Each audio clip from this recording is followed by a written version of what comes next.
Song Talk Radio with Michael, Neil, Phil, and the gang. Oh, welcome to Song Talk Radio, the show with songwriters talking to other songwriters about the craft of songwriting. Makes sense, don't it? We share tips, tools, and techniques, and together we all become better at writing songs. We guarantee it. I'm your host, Mike Proudfoot, and with me are the members of the Song Talk Radio Action team, my co-hosts, Phil Emery. Hello, Phil. How are you? I am very good. My stuff came in, and so we're unpacking, and life is starting to look normal. Nice. Excellent. Phil is now setting up our East Coast Song Talk Radio headquarters, and he's still in the process of unpacking, which is why there's a little bit of acoustic, echoey sound to him. A bit of an empty room. It's called reverb. It's called unintentional reverb. Someday he'll control his reverb. And our other member of the Song Talk Radio Action team here in Toronto, the world headquarters of Song Talk Radio, is Neil Modi. Hello, Neil. How are you? Michael, in response to your introduction, yes, it does make sense, and only fractions of sense if you're on Spotify. Well, that's true. Most streaming, only fractions of sense. Yes. I don't want to sing about Spotify, but yeah. No, because they all rip you off. Yeah. As a matter of fact, and some of them give a platform to racists and white supremacists. Yeah. Other platforms don't. You choose which ones you want to subscribe to. Yeah, but whatever you do, please subscribe to Song Talk Radio at wherever you get your favorite podcast.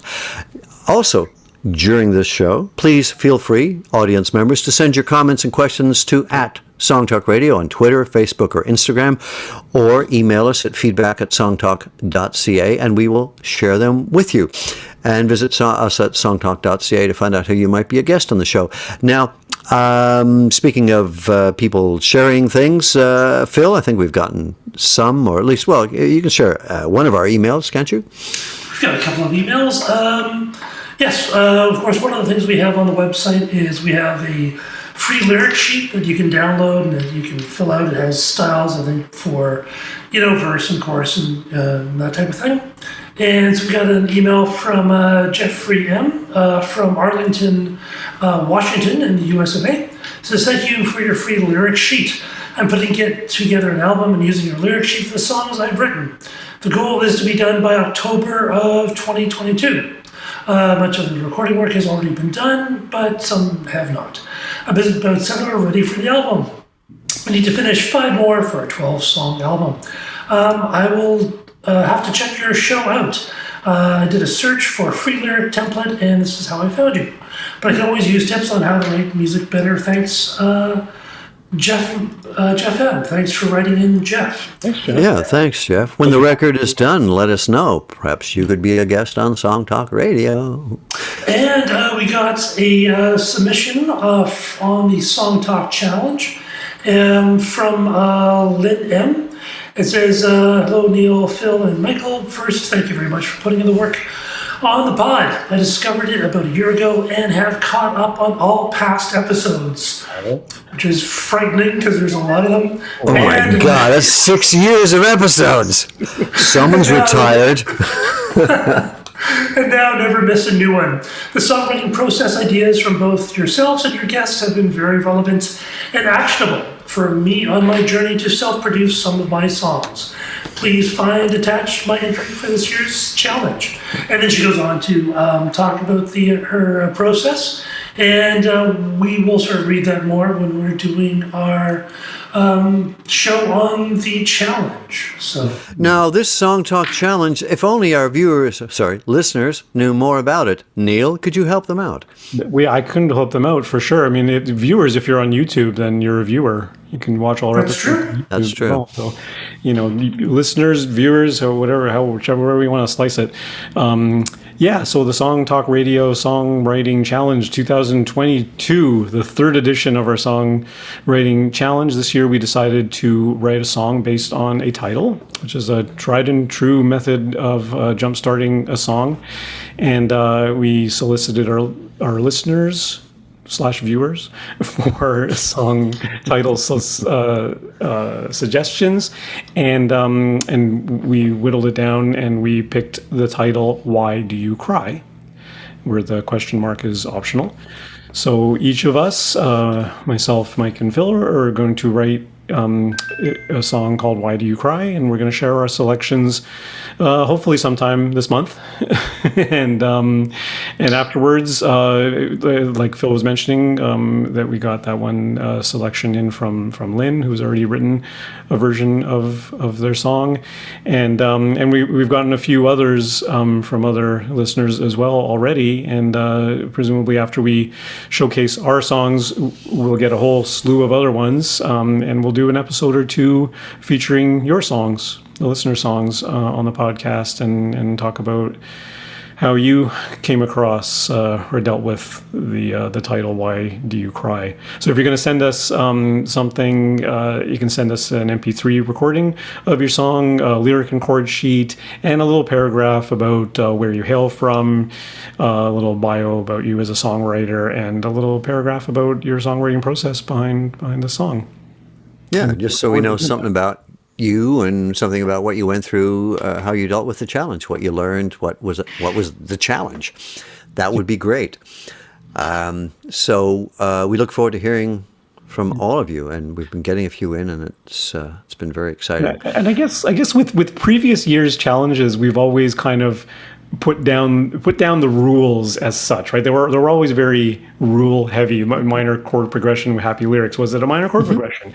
And last year, chord progression all the same. Did you use a different chord progression in the bridge? Did you hold on a chord? All these things to break the rules. This year, I don't feel like there's much, unless you change the title, which I don't think anyone's going to do. Cry, why do you? Yeah, exactly. But, I mean, the challenge is the point. The point is the restrictions, because you're used to writing in a certain way, most people are. So the point of a song talk challenge is to limit your options and see how well you still work with that. And you're right, Neil, this year it's not much of a limitation. Just take this title. Mm-hmm. And make a damn song out of it. The title. But in particular, if you've never written from a title before, this is a great way to start doing that and see what kind of results it yields. I mean, I used to never do that. Now that's pretty much all I do for my songs is I start with a title, and that's to be a really great way to start a song. I've never done that before, so. No, it was a first for you. Then. Well, Yeah, lyrics come last for Phil, so this is going to be a big challenge. Listen, like I don't usually struggle with lyrics, but this has also been a challenge for me. So let's see how you all do with it. We want to hear your songs. Yeah. And that is that. But now we move on to the main event for tonight's show, our guest tonight. And I'm very excited. We got a fantastic guest tonight. Our guest is a 2-time Maple Blues Award songwriting recipient, an Edmonton Music Award and Alberta Centennial Award recipient, and has sold nearly 30,000 albums off the stage in her under-the-radar yet critically acclaimed international career. Ann Vriend's sound is simultaneously reminiscent of the vintage rootsy soul style of Stax Records and Muscle Shoals recordings, which I love, but with contemporary appeal and politically poignant lyrics. In fact, the subject matter of AV's new album, Everybody Matters, is informed by the Macaulay neighborhood in Edmonton, Alberta, from whence she hails, and where there is a high concentration of people suffering from extreme forms of trauma and abuse, often resulting in addiction, mental illness, stigmatization, neglect, and further abuse. AV's own self-examination in response to this is the subject matter of the full-length album, in which she delves into the historical, cultural, and colonial reasons behind the great deal of this suffering, and which has led AV down a path of her own self-discovery as much as it was her neighbors and their own biographical stories. And here is a little sample of the first single off her album, the title track, Everybody Matters.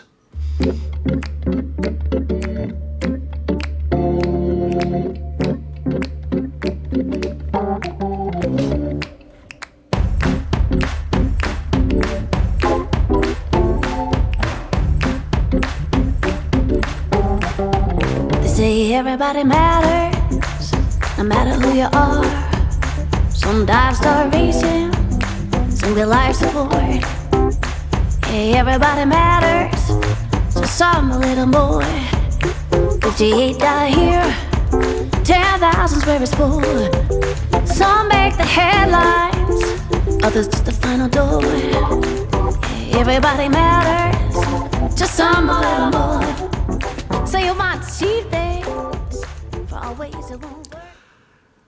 A big Song Talk Radio welcome to the amazing Ann Vriend. How are you? Welcome to our show. We have no audio from you. I thought I was so ready. There we go. There we go. Nice to be here. It's a great voice, and we can't hear it. There Well, we go. no one ever said I was the best engineer. I'm a songwriter, but engineering is not my. Strong suit. I hire other people for a reason. Let's just say that. Fair enough. Very wise. That's great. So, a great song, and really interesting that you wrote so specifically this album about your neighborhood. You've done really well internationally. I'm kind of curious what you get from Edmonton. Why are you still there? Why aren't you living in a penthouse in New York or something? Well, the immediate obvious answer would be that I could never afford it. And the second reason is that I could never afford it. Like this is a very affordable neighborhood but because it's very it's one that isn't for everyone. It's if you're not a tolerant person, this is not a neighborhood for you. And it's, there's a lot, the opioid crisis has hit this neighborhood really hard. And during the pandemic, that just became worse. And so there's a lot of disturbing things to be seeing all the time. And it's really not very safe for kids, although there's a lot of kids in this neighborhood, that kind of thing. But your question was, what was your question? Oh, about the record and why I wrote about it. Well, I wrote about it because it's a pretty dramatic neighborhood. It's not your average Canadian neighborhood where you have a couple box stores and, suburban streets or whatever. It's not like that at all. And so for better or for worse, it's a very diverse neighborhood, and it's got there's no box stores and no chain anything. It's all small independent businesses bordering between Chinatown and Little Italy. But yeah, and there's a lot of recent immigrants and recent refugees that have moved here, as well as just a whole lot of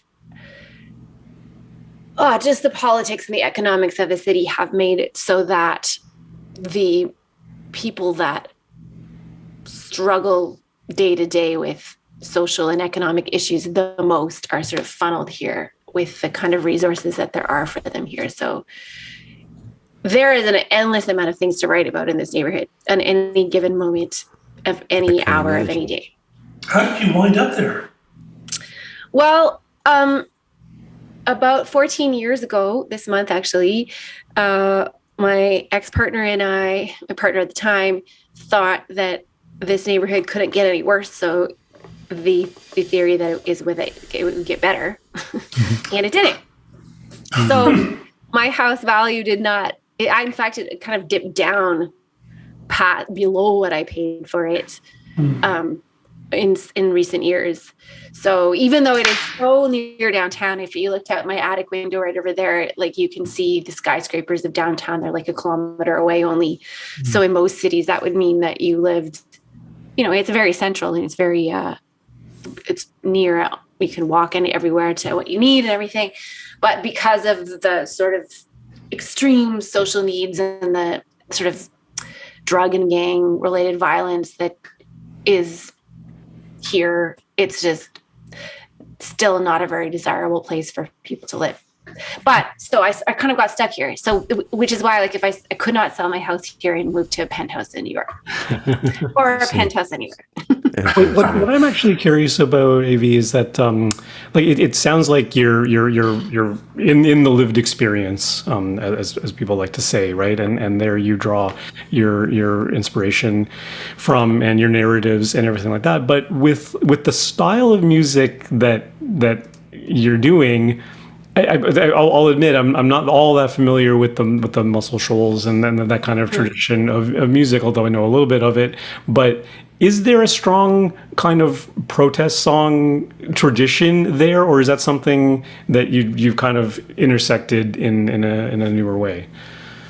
Well, I'm not sure if it's in the neighborhood per se, although because of the really absolutely international diverse backgrounds of people in the neighborhood, it'd be impossible to really say if there's a sound of the neighborhood.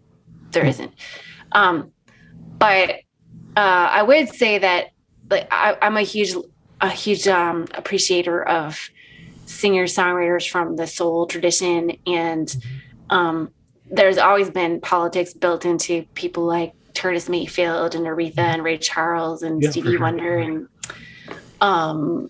Marvin Gaye and Nina Simone. Like, you could just go on and on with the list, and because people were oppressed and it was part of their reality. You write what you know, right? Like, I'm pretty sure you've covered that on your show, that you have more authority and more insight to write things that you know about than if you don't.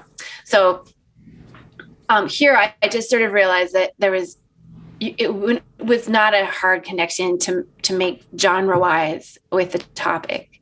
And I made, and also just sort of with hip hop too, and the different kinds of genres that are, interconnected to soul and R&B.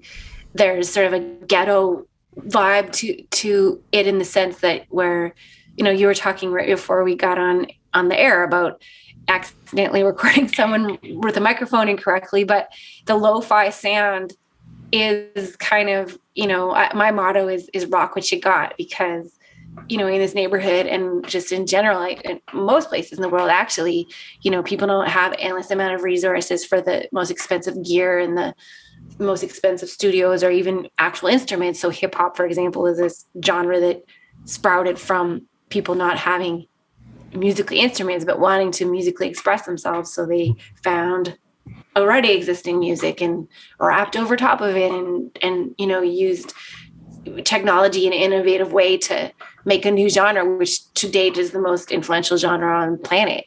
So that's kind of like something that I wanted to bring into the sound of this album, to sort of, without connecting the dots really overly obviously, sort of connect those things musically to those things that are more abstract, I guess, ideas. Yeah. What is your musical journey? Where did you start out? Have you always been a fan of soul music and Stax and Muscle Shoals, that kind of production and approach to songwriting and performing? I didn't grow up with it, but I did grow up listening to some old gospel albums. Because my mom had picked up a couple of vinyl records when she lived briefly in Chicago.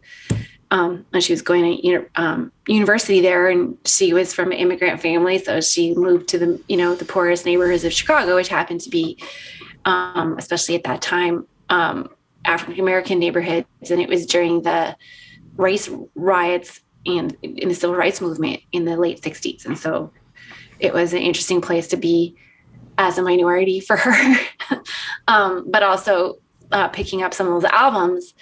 Because she's a very religious person, to come from a really religious background. So she's like, I gotta go to church on Sunday. So she just went to the nearest church in a way, kind of a naive way, which happened to be these African-American Baptist gospel churches where the music is fantastic and really powerful. And so those records went, like, growing up in Edmonton, in a blue collar, mostly like Ukrainian and neighborhood. Certainly I wasn't exposed to Baptist Southern music directly, but through those albums, it was kind of like this world of where people were really, really putting it on the line when they sang and when they, worshiped, and in this way that I just found really electrifying. And really now I understand soul to be kind of the commercialized, secularized version of gospel music. And so the same singers that would sing every Sunday at church would, many of them got recording contracts and are the soul singers that we know today, right up the line, like from Aretha and Ray, all the way up to Beyonce and D'Angelo, and now, So I kind of, to me, that's just a very big part of the influence of North American music is that whole evolution of R&B music. So, what is your songwriting process? Has it changed much over the years, or do you have the same approach from song to song? Or Well, yeah, I was listening to your sort of introduction, telling listeners about your podcast, and I was thinking about that and your title. I like the idea of having different assignments kind of for people, because I try to do that myself so that I don't, write the same song over and over again, which, I'm sure you're all kind of like, we all, like you were saying, have sort of this rut that we fall into. That's our just most comfortable way of doing a thing. That's the way our brain approaches songwriting. And while that's fine and great, eventually you want to bring some new blood into the equation, whether you co-write or whether you try an assignment like that. And so I went, when I was in university, I took a couple of creative writing courses because I was majoring in English at the time. And I had one professor who basically did that, what you guys are doing, but in poetry writing. So every week we would have 2 assignments, one just to write whatever we wanted, no parameters or rules, just write a poem. And then the other assignment would be changing week to week, and it would be write things that only have this many syllables, or write, you must include these words in your poem at some point, or you have to follow this particular form, or every week it was a different thing like that. And those to me got the best creativity out of me, because I had to work around I couldn't just, if I needed to use a word that had too many syllables, well, then I couldn't. I'd have to find a synonym for it, and it's much like that in songwriting, where if you have rules, like I'm working on a remix of one of my songs from the album right now, and it's more for pop radio than the album is. And so, that you're forcing parameters on your arranging and writing, because pop radio is very, first of all, the song has to be short, and second of all, it has to get to the chorus really quickly, and can't have too many chords or be too busy, because pop is a very minimalistic these days. And so you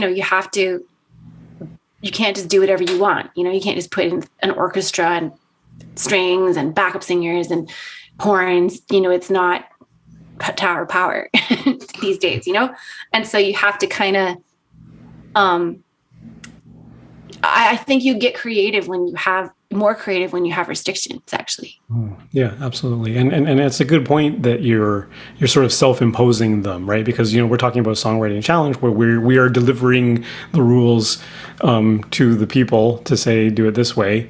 But there's nothing to stop anybody out there from saying, I'm going to come up with some rules myself and apply. Exactly. And you're absolutely right that as soon as you have those limitations, that gives you more creativity in an ironic way, as opposed to just facing a blank page is like the scariest thing. You don't know. Yeah, that's option anxiety is what that is. Yeah, well, exactly. Option anxiety. That's a good way to put it. Where you can't do anything. So what do you do? Yeah. Do you start off with lyrics or an idea? Well, that's the thing. I kind of try to change it up. So sometimes I do. I have, on my notes on my phone, I kind of, if I think of a phrase or I kind of like to work from the micro out. So I'm kind of the opposite of your thing of having the title first, although that would be a cool, opposite variation to try, where I kind of sometimes have a little image or a little play on words that I think is cool. And I have no idea where that will take me or what the song will be about. I just know that that's a cool thing, or I think it is. And then I have a little folder of like lyrical ideas on my phone of that. And then also on my phone, on my voice memos, I have musical ideas. If I think of a melody or a riff or something, chord progression, then I'll record it really quickly and just write a little title on it so that I don't have voice number 29, because I've fallen into that exact problem. Like I kept writing new song every time, and exactly. New songs, and then before you know it, they're old. Yeah, and also like 300 new songs with the same title, new song, don't make you find the one you're looking for easily. So there's a little tip. Yeah. Be a bit more specific with your labeling. Yeah. And new is relative. That's right. Yeah. And if you media ever start management is key. If you ever start with music, are you a piano player, a guitar player? Yeah. Yeah, I wish I played guitar for logistical reasons, but no, I play a big old piano. Nothing wrong with that. Well, So there's nothing wrong with it, but when you tour with it, you rapidly feel like there's something very wrong with it. Fair enough. Not as easy. Yeah. For this album, did you have in mind that it was all going to be about this neighborhood, this topic, or did that come together as you were putting the songs together? Because it kind of came together. I mean, maybe I'm just a very unself-aware person, but usually I don't really know what's on my mind until I write. In a way, like I don't know. It's a way of kind of like I try really hard to not self-edit and filter anything when I'm initially writing, and just kind of let it come out how it comes out. And then later I might be, none of those ideas were good. Oh, well, or there's something there, but this is terrible, this part, or, but not edit as initially. I just kind of let things flow out as just sort of subconscious, let your subconscious take over sort of thing. And I did notice, I mean, this album is not the necessarily last songs I wrote. It's just the songs I thought of, the songs I'd written that belonged together. And I could see them kind of coming from these issues being in my mind of sort of, I guess, social justice sort of issues that relate globally, but the sort of micro things that I saw daily here made me think of those, of the world differently and more often than probably if I lived in any other neighborhood. And so I kind of decided that, the writing that I was doing sort of revealed to me that, this is on your mind. Like, this affects you, like seeing people shoot up, seeing a woman walking down the street without shoes on, sobbing. Like, those aren't things that don't affect you. Like, they just do. Like, you can't help it, and so then you wonder, like, why is that it just takes your mind in a different place. And so after a while, that's the collection that was in front of me, if that makes sense. Mm-hmm. Yeah. And specifically, how did the Everybody Matters, how did that come about? That song? Yeah. Well, yeah. So actually this project came out of the fact that in 2019, I was doing a really long tour in Europe, and I had these more produced sort of pop R&B albums that I was touring.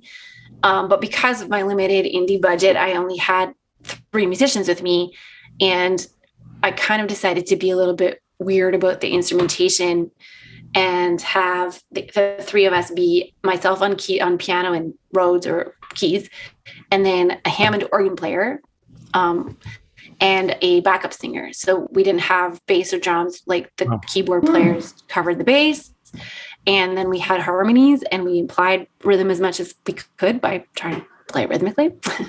And it went over really well, in part because we were playing in really echoey places a lot in Europe, lots of old churches and cellars and things that are designed for pre-microphone, pre-PA system days, And so drums kind of end up being a disaster half the time in those small kind of echoey places. And people, really loved the harmonies a lot. And so at the merchandise table, I would have all these people asking me, do you have anything that sounds exactly like the concert, like we just heard, with that instrumentation? And then I would have to say no or lie. So I said no.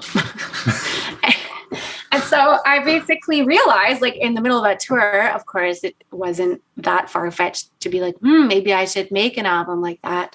So that was this project. And then it really was meant to be released in the spring of 2020 on a tour in Europe. But then, of course, the pandemic changed all that. So this has really kind of been a delayed release of that album. But it really was kind of like what you're talking about before, where I put parameters on myself to only use that instrumentation.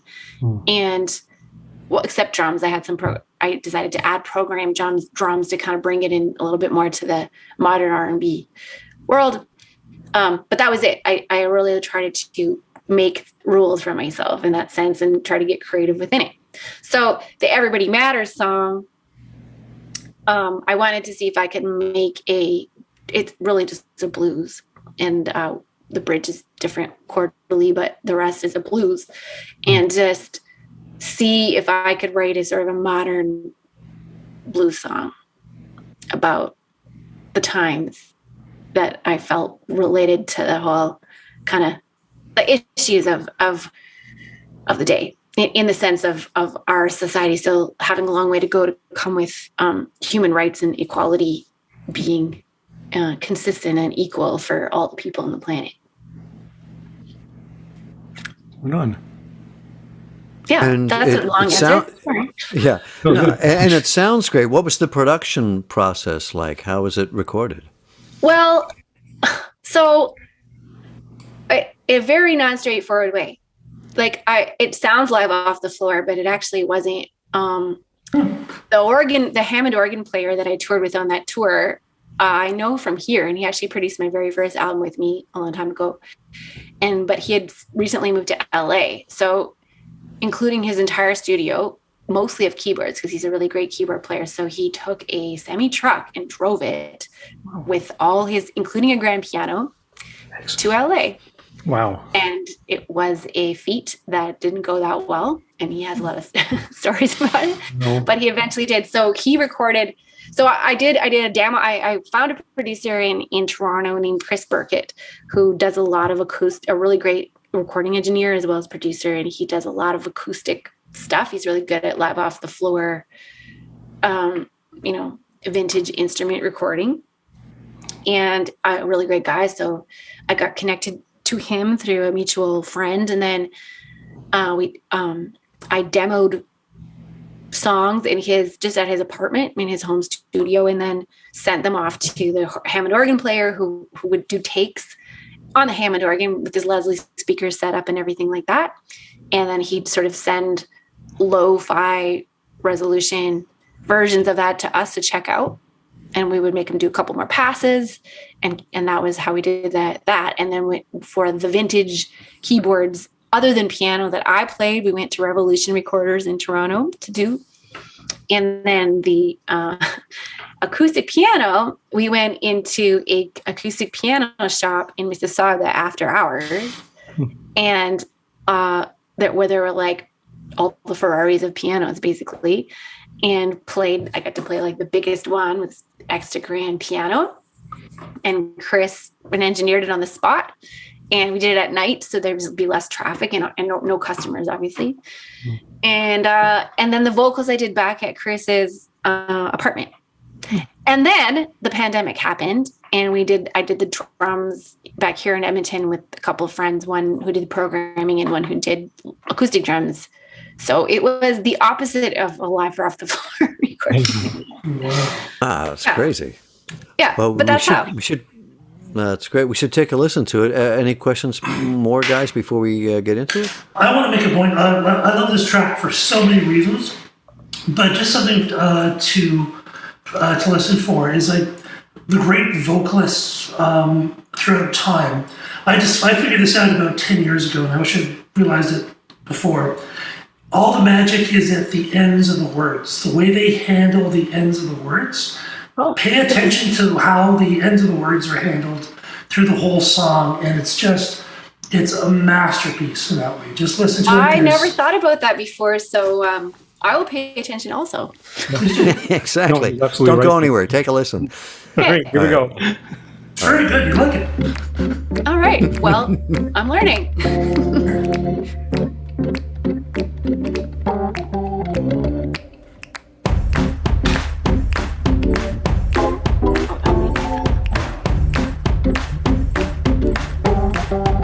Say everybody matters, no matter who you are. Some die of starvation, some get life support. Hey, everybody matters, so some a little more. 58 die here, 10,000 where it's full. Some make the headlines, others just the final door. Everybody matters, just some a little more. So you want to cheat days for all ways it won't work here. Don't like slavery, guess I'll call that over there. Yeah, everybody matters, just some a little more, just to be clear.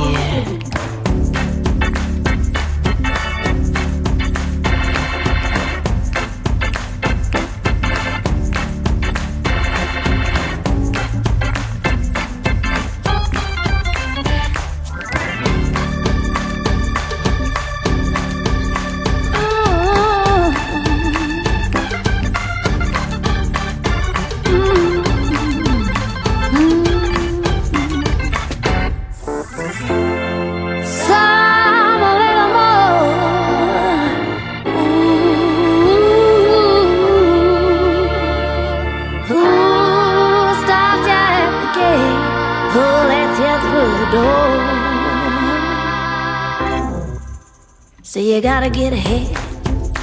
You can feel it to your core. See it everywhere you look now. At the banks and the billboards. Till you can barely make it. Some a little more. So you wanna be righteous. Follow the good Lord. You got peaceful, achieved by the soul. Oh yeah, everybody matters. Just some a little more. Yeah, everybody matters. Just some a little more. Oh, everybody matters. In the eyes of the Lord. Oh, everybody matters. Just some a little, some a little, some a little. Everybody matters. Oh, some a little more. Everybody matters. Oh, some a little more. Everybody matters.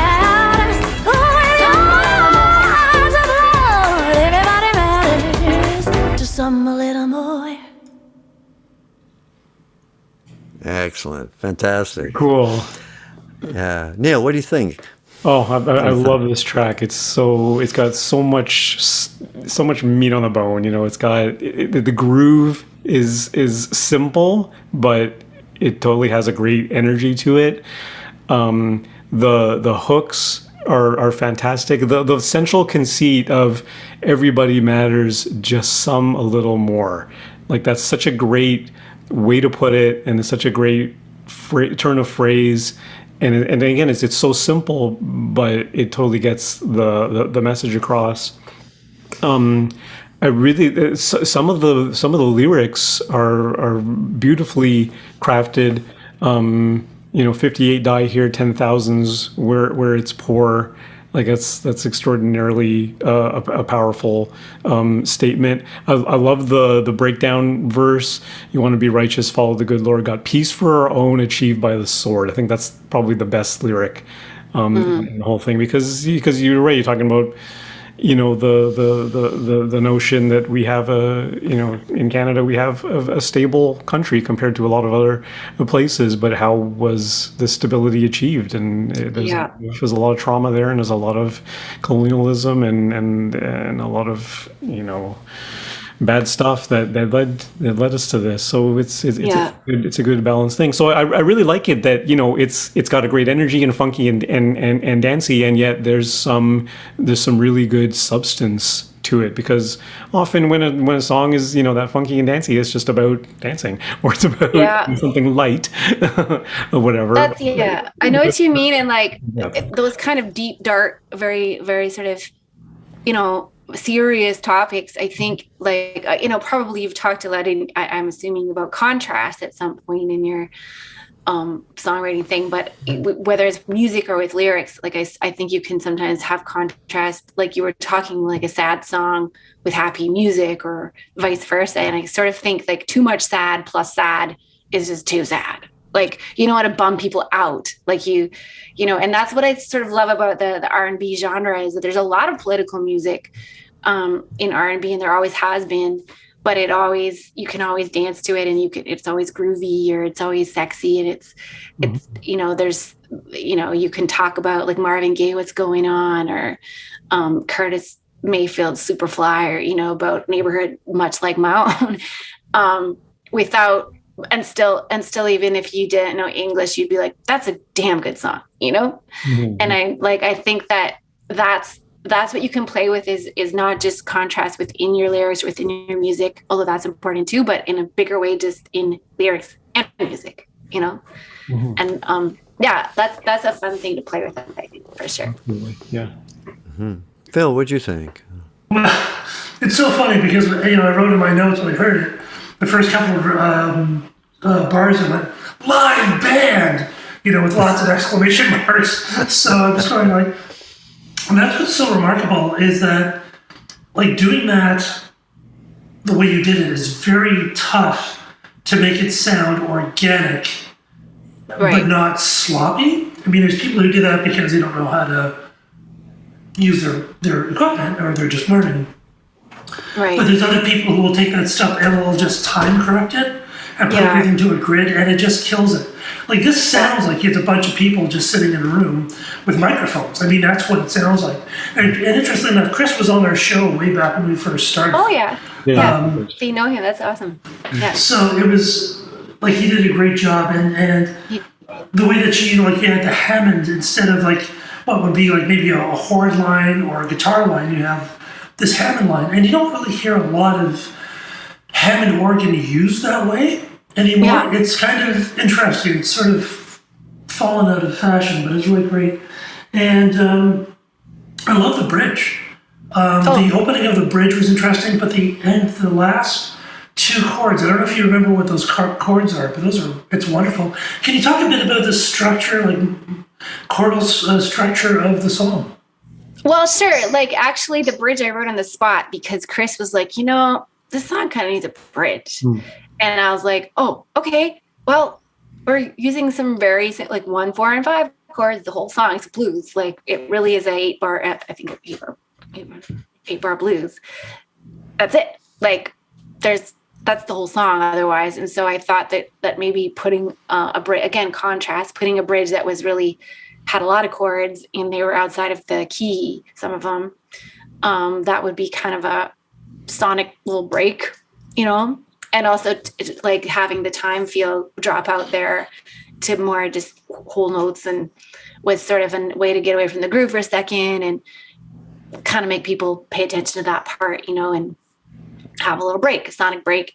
So I don't know, I just was on a key, like he had a keyboard in his studio, and I just thought I would just go to another key for a second. And then I was like, oh, but I have to get back. So I literally, that was the thing that dropped, like, it was that. And he's like, oh, wow, that's, okay. Yeah. Great. Do you remember what the two keys are? Well, okay, the song is in D.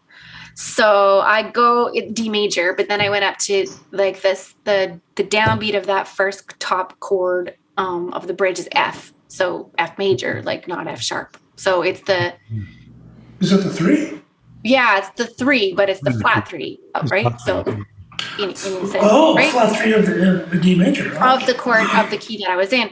And then, so I kind of just like a whole other key, like an unrelated key to D. Absolutely. Yeah. And it's really interesting how you come back, because when you make a key change like that, you're right, it can be difficult. Yeah, then you're like, oh, where's what you did was really clever, because there's literally a moment of silence, and then so you got to get ahead is a cappella. So you're just floating a melody before you go back into the D major, which is really, really clever. Like so it doesn't feel jarring at all. Right. Yeah. And then I somehow it goes through a lot of key, like chords and keys that kind of keep changing your ear as to what is the tonic in that little section. But then coming out of it, I'm coming out on the I'm ending on the 5. Or no, I'm ending on really the 7, the flat 7, C, a C chord, but that could be a substitute for a 5, right? Like a 7. So then it kind of just feels like a 5 chord. And so then you're back in D. I don't know. It like, I think one of the advantages of being a piano player when it comes to theory and songwriting is that it's laid out in a row, like in a very, very, like, lowest note is over here and the highest is there, and everything is very, very linear. Like, it couldn't be laid out more simply. And so you can see, like, I don't know, I think just, I don't know, maybe it's because I took music theory twice in my life, and the first time I found it really hard, and the second time it was like a light bulb lit up over my head, so that I kind of like, I've spent a lot of time writing bridges and thinking about how they would get back.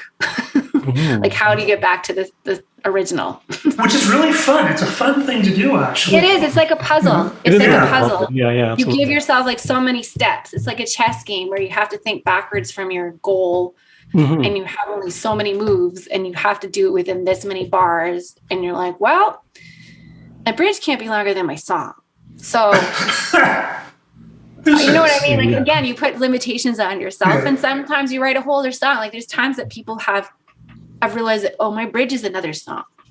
You know, like sometimes I think when you're first writing, you overwrite, and the more that you write songs, the more you realize that you might have written 3 songs when you meant to write one song. You know, and like, when sometimes I work with other songwriters, and they bring songs to me and they ask me to evaluate them, and that's usually when it's a lot of times when I'm like, I think you have 3 songs here. And they don't really connect with each other. You just have 3 songs, and you need to finish them each, you know? And maybe your bridge just doesn't fit in this song because it's not flowing in or out of the rest, but it's cool, you know? It deserves to be its own thing. Yeah. That's an important thing to be able to recognize that and be able to see. Yeah, exactly. Like, the way that I've sort of think about songs in my head is that they're kind of like a spider web, where the middle is the chorus, and like this, it's kind of like where you see maps of Rome or Paris, where all roads are London, all the roads, if you go zoom out far enough, you realize, oh, it's like a spider web. Like, all the merchants were taking their wagons to go trade their goods, and the farmers, you know, at this big city. And in a way that you want to do that with your song, so that all of the things that you're doing the whole song lead to the chorus for some reason or another, right? And if they don't, then you have to ask yourself, like, what is it doing there? Yeah. And that's the interesting thing about this song too, is there's no chorus.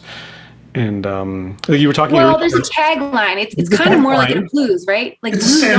There is stuff in there that serves the purpose of a chorus. Yeah. Right, with the repetition. But it's different. It's not written like a pop song because it's a blues. Like, that's the thing about the challenge of writing blues. Like, people think they can write blues until they try to write a blues, because, you know, you have your first line, and then it repeats, and then you have your third line, which is different, and then your fourth line is kind of this clever summary of the things you were saying. And so that's the format, which is different than what I just said about pop songwriting, where it's always coming to the middle of like verse, chorus, bridge, chorus, like lots of chorus, you know? And so blues are a little different, where it's kind of like, what's your tagline? Like, what's that line that kind of explains the whole song that's kind of clever? And you don't have a lot of words in blues because so much is repeated. You know, your tagline's repeated, and then per verse you're repeating your first and second line. So you don't have like the lyric is you're not like writing a novel's worth of lyrics. You have very few. So you gotta really tell a story in a short amount of words. I wouldn't qualify Everybody Matters as it's not a lot of lyric, but it's also not a minimal lyric. It's right. It's just the right amount, I think, but like it's really not minimalist in terms of lyrics. Yeah, but I mean, there are far more minimalist, that's for sure. But I guess what I mean is that, you know, compared to like hip hop or something where you can get caught in, or, you know, it's also short. Like, I really tried to make sure all these songs were pretty short on the record.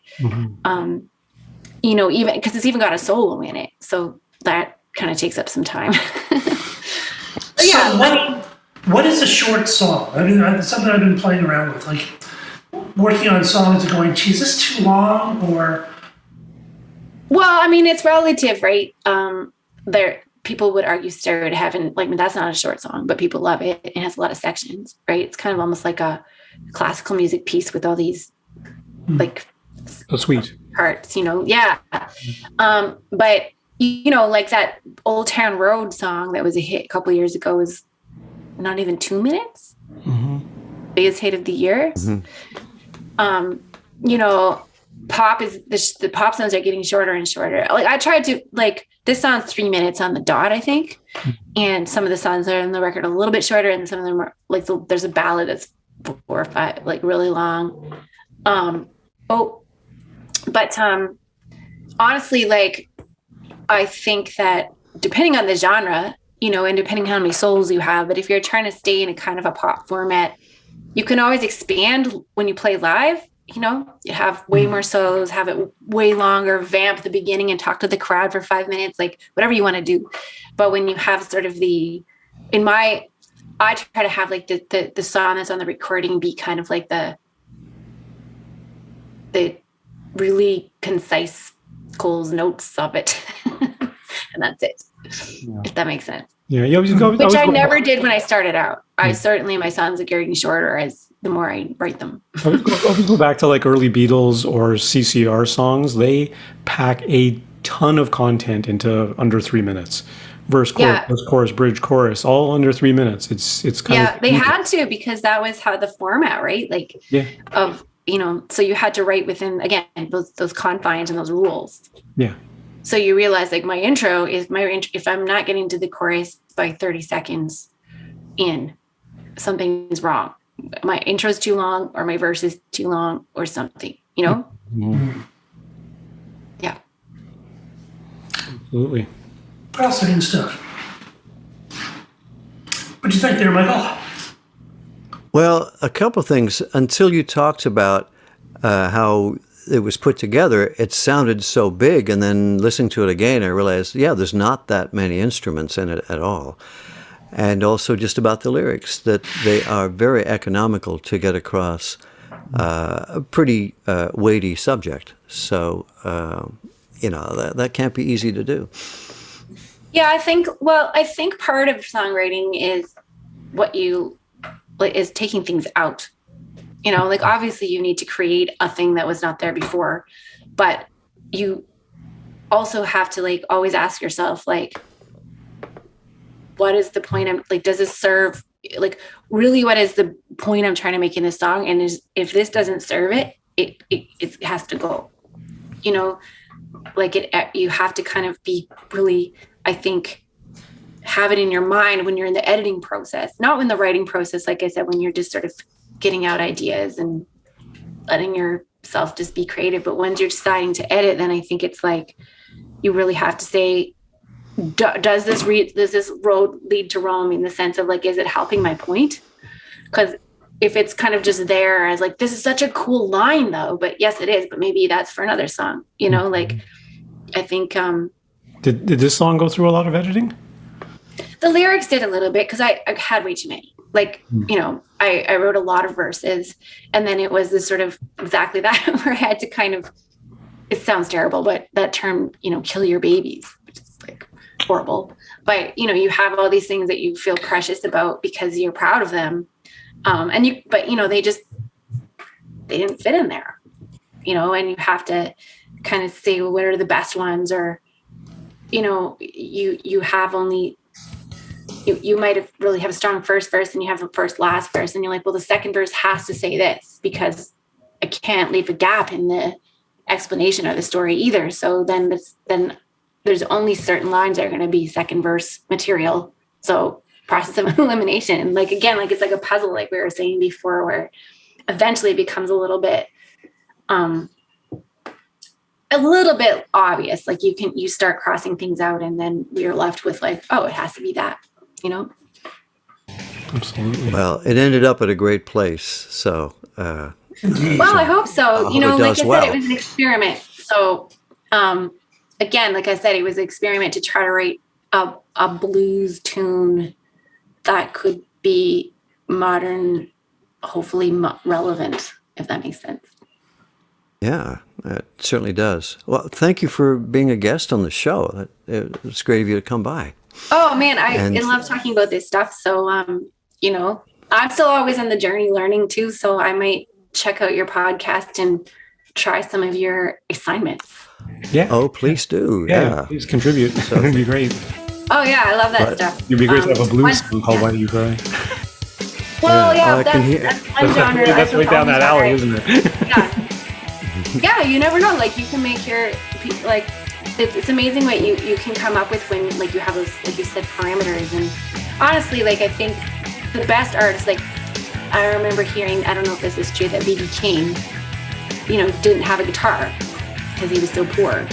So he, you know, just got a board, I guess, that he's like from his veranda, and he just put some fishing wire across it, and he had one note. So he had developed a sort of single note style that he's famous for to this day of playing. He's one of the most, you know, influential blues or any kind of guitar player in the world who didn't have a guitar. You know, and then there's all these people that have like, you know, very expensive guitars hanging in their wall and they can barely play them, you know. And so I kind of equate that to like, you know, the hip hop whole culture too, where you just with the rock with you what you got thing, where you know, or Bob Dylan, who was very limited in his vocal range, for example. So he wrote, you know, limited melodies that he could sing, but they were very catchy, and like your limitations can actually be what defines you in a good way. It doesn't have to be a bad thing. No, very helpful. Well, thank you. I can hear the band, so that's all the time we have tonight. Okay, I was wondering what that was. It's great to have you. So we'll have to have you back on again. There's so much more to talk like, about. This was fun. Thanks, guys. Yeah. And so everyone at home, please send us your impressions on Twitter, Facebook, or Instagram to @SongTalkRadio about how you felt about the show. Send us an email at feedback@songtalk.ca, and please be sure to check out all our YouTube channels for live performance videos and us in little boxes and full episodes, and stop by the site at songtalk.ca. And subscribe to Song Talk Radio Podcast on Apple Podcasts, Google Play, Stitcher.com, Spotify, or Podcast Addict. And don't forget to sign up for our free newsletter at songtalk.ca.